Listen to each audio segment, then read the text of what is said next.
Today's lecture is about attribution. Now, attribution is just an extension of all this stuff we've been doing on social cognition, thinking about other people. Now, let me get a definition on here, if I can get it to come up. The process of explaining the behavior of people through assigning causes. Okay, what does that mean? This is what I say. Why'd they do it, Mama? It's like every night when I watch the news or when I watch stuff about serial killers, I want to know why they did it. What are the factors? It could be about their personality or where they grew up or all these different things. Okay, so that's what we're talking about. We're going to talk about what I call the blame game.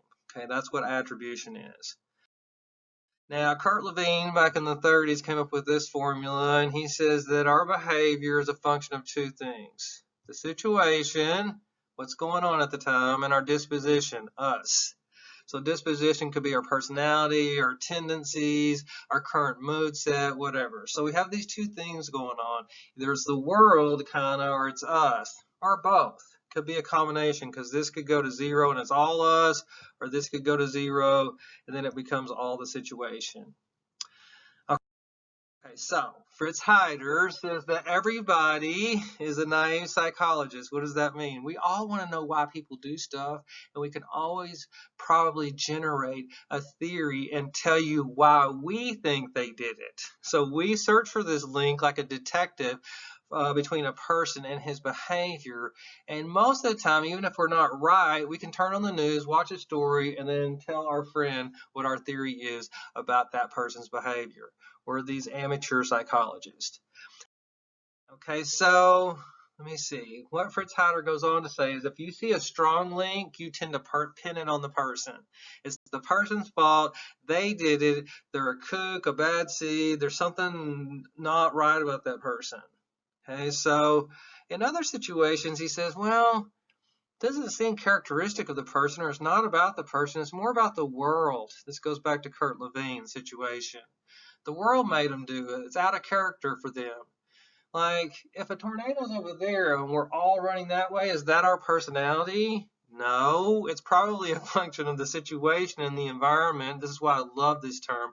Presses down on us and forces us to behave in a certain way. So, when it comes to the test, at least for this section, this is what I want you to keep in mind. That for attribution, everything's going to be either internal, the person, or external, the world.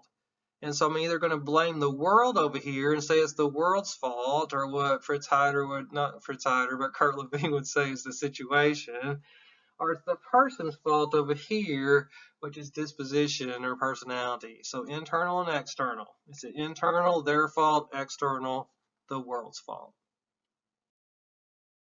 So now I'm going to go through several early theories about attribution, but one of the earlier theories is called correspondent inference. I hate this theory because I hate this name. What does that mean? Nobody even uses those words all the time. Okay, so what they do is we look at people's behavior over here, and then we make an inference about their personality, that their behavior corresponds to their personality. Does any of that make sense? What I really say is that when we see people's behavior, if we see someone being helpful, we assume they must be kind. We just make an assumption about their personality. So this is the first evidence that we don't take the world into account when we look at other people's behavior. We see other people's behavior and we just go, that's how they are. Like if we're driving down the 101 and someone like cuts us off in traffic, that dude's an asshole. It's like, yeah, but you don't have that many other instances of their behavior, but we just make these assumptions and we tend to assume it's the disposition of the other person. So once again, for Jones and Davis, we tend to assume what other people's personality is based on their behavior. Now, the second thing has to do with what kinds of information we use when we go to make these attributions about people's behavior. Okay, so Harold Kelley, a few years later, goes into 3 pieces of information that we use when we evaluate the causes for other people's behavior. The first one is called consensus. How many other people do this behavior? Okay, I think I have this on here. Yes, how many other people are doing this? If everybody else is doing it, running that way, and so am I, that doesn't say a lot about I. You know what I mean? But if I'm the only one doing it, okay, that says something about me. So consensus can be high, everybody's doing it, or low, I'm the only one doing it. As soon as you're the only one doing it, it sticks out. Okay, we'll come back to that. The second one that also has to do with this is, do they normally do this? Does Tim normally act like that? You know what I mean? If I act like this all the time and you see me doing it again, then this instance of behavior is very low in distinctiveness. It doesn't stick out. Tim always does that. But if I've never done this, like got up on stage and sang karaoke, and now you see me doing it, it's like pops out into your head. It's like, oh my God, it sticks out. Okay, so you should be seeing a theme going on here. Now the third piece I don't really like because we don't do this all the time. If I put you in the same situation again and again, would you react the same way? That's test, retest, reliability. Most of the time you're not going to get put into the exact same situation over and over and over again, but we could get into those situations. So that could be low or high too. So here's what he would do in his lab research, is he would manipulate these three pieces of information, and he could make people blame the person, or blame the world, or a little bit of both. I have two examples. The first one he would give to people is this instance of John laughs at a comedian. Let me get all the stuff up here. So he's laughing at a comedy, and you want to know, why is he laughing? Remember, attribution, why? Okay, so nobody else is laughing. So John laughing is very low in consensus. Nobody else is doing it. He's doing it, but nobody else, right? So John laughs at almost every comedy movie. So this part, it's like low in distinctiveness. He does it all the time. If you're John's friend, you see him laughing at a comedy, you're going, John does that all the time. That's not distinct. And if you show him the same movie over and over, he'll laugh at the same movie. That's why I don't care about the third piece. Okay, so if you did these three, then you would tend to say it's John. There's something about John or internal. Either he's a laughy guy, easily amused, whatever. He likes comedy, something about John. Now, when he did it this way, everyone is laughing at this movie, and so is John. And John never laughs at any movie, and he's laughing. It sticks out, right? Everybody else is doing it. Now it sticks out that he's doing it. And if you show the same movie to him, see, this hasn't changed across the two situations. Now you say it's the movie. Boy, that movie must be really funny because John doesn't laugh at movies. And everybody else seems to think it's funny too. It's the movie.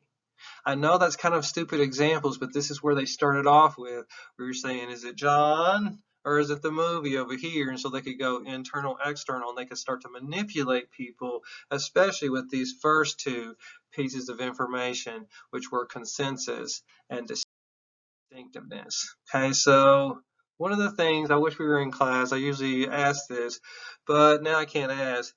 To have these two pieces of information, you have to know the person. Do they do it in the past? If you put them in the same situation, when they do it again and again? For strangers, this is all we've got to go on. And I call it the weirdo factor. Are you doing what everybody else is doing? Are you acting like a weirdo? As soon as you act like a weirdo, if I come to this one, I forgot I had an outline, then if everybody else is doing it, that's normal, high consensus.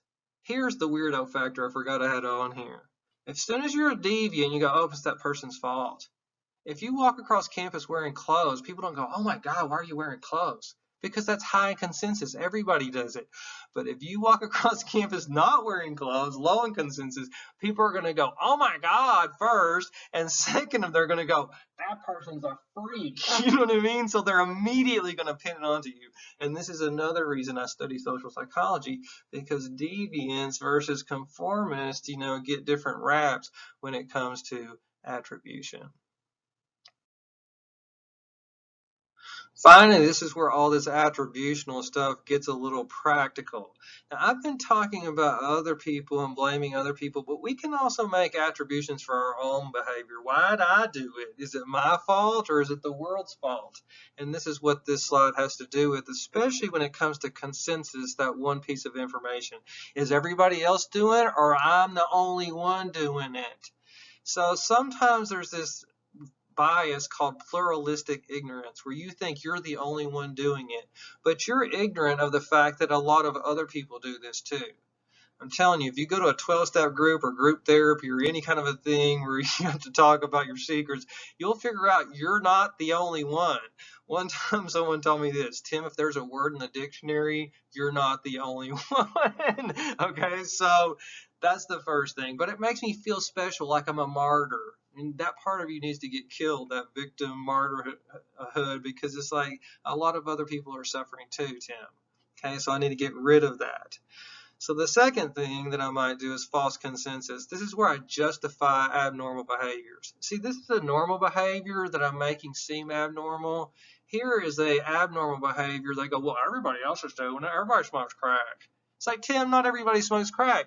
But it's like maybe I use that to defend my position that, well, everybody's out there doing it. I'm doing it too, right? And so this needs to go away too, where not everybody's doing it. You're the only one, or you're in the minority, not in the majority or the plural like this one is up here. Sorry about all that drawing there. In this next section, I'm going to go through two errors that they've posed in the literature. And this first one's kind of review.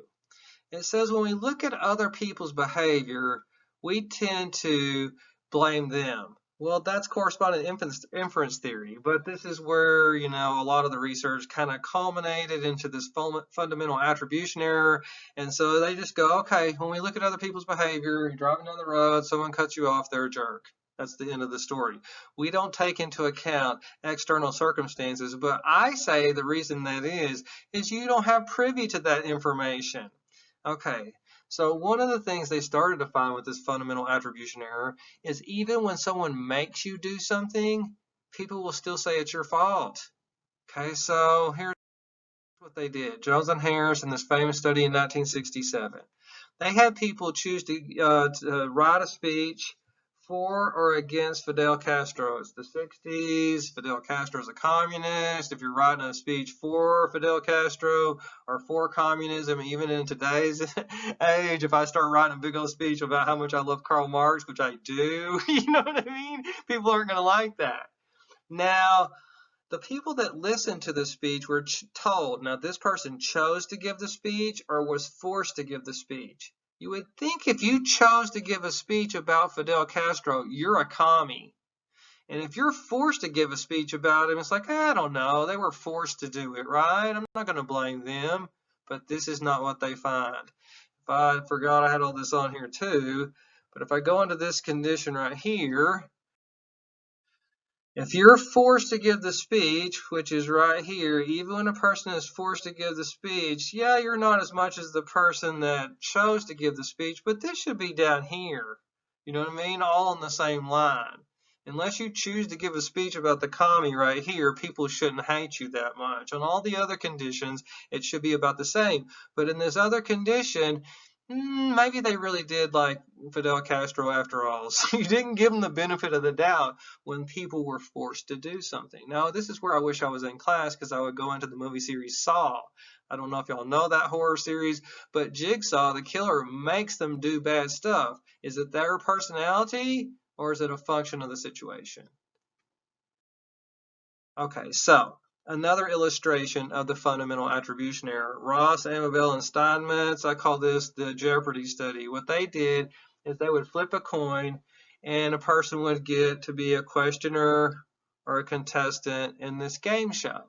Now, the questioner was told, I want you to make up a bunch of questions that you think will stump this contestant. Let's say if I like sports, I can make up a bunch of sports questions, and that person doesn't know about sports. Now, later on at the end of the thing, they ask the audience, who is smarter? And this is what happened. This is why I love this one. Okay, here's what the audience says. The questioner is smarter. Why? Because he has all the answers. And plus, he had an advantage. He could ask in a field that the other person might not know about. But even here, when you ask the person that was in the game, even the contestants will say, that guy's smarter than me. It's like, that's so weird. But you had the benefit of this roll, a 50-50 shot, and you would be the smartest. And that's the whole point, that sometimes it's a function of the situation, this 50-50 coin flip, and it's not a function of who you are or your disposition. Let me get off of that one. Actor-observer bias is the last one I wanted to talk about right in here in this section.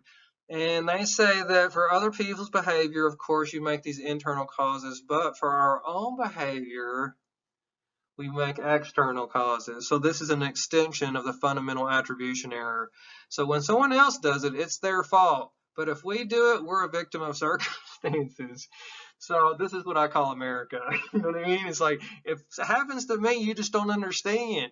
But if it happens to you, I'm sorry, it's your fault. You did something, didn't you? You know what I mean? Do you know this gaslighting, crazy making game? I hate it. But the actor-observer bias is not, something I don't do. I do it too. And there's a reason for it. And this is one of the reasons I'm going to get into here in just a minute. Okay, it has to do with your point of view. When I walk through the world and I look at things and then I behave a certain way, my eyeballs are looking at the world. So who do I blame? The thing I'm looking at. So if you're an observer here in the audience and you're watching me and you go, wow, Tim's acting a certain way, it must be Tim. That's because your eyeballs are looking at Tim. Does this make sense? I can't ask this question good enough. But if I'm up here giving the speech, I'm just looking out at the audience. The world's like, my behavior is a function of y'all, because that's where my eyes go. And what have they done to rectify this situation? They do these things where they'll put you in front of a TV and watch yourself giving a presentation, and now your eyeballs are on you. And then they'll do this thing where the audience has the speaker's viewpoint, and then they go, oh, wait a minute. Maybe it is something about us. And so they're able to almost in an out-of-body experience flip-flop this. And anytime you can make a person more self-conscious or see themselves, this is why I hate getting taped when I'm presenting, then all of a sudden the actor-observer bias goes away. They found this in several studies, because now it's like, instead of saying it's the world, it's like, but I can see me over there. It's me. And if the audience is given the speaker's vantage point or whatever, they're going, oh, wait a minute, we didn't give them the benefit of the doubt. I hope that little section made sense. The next section is going to be on the self, one of my least favorite things to lecture on, but also one of my favorite things to lecture on.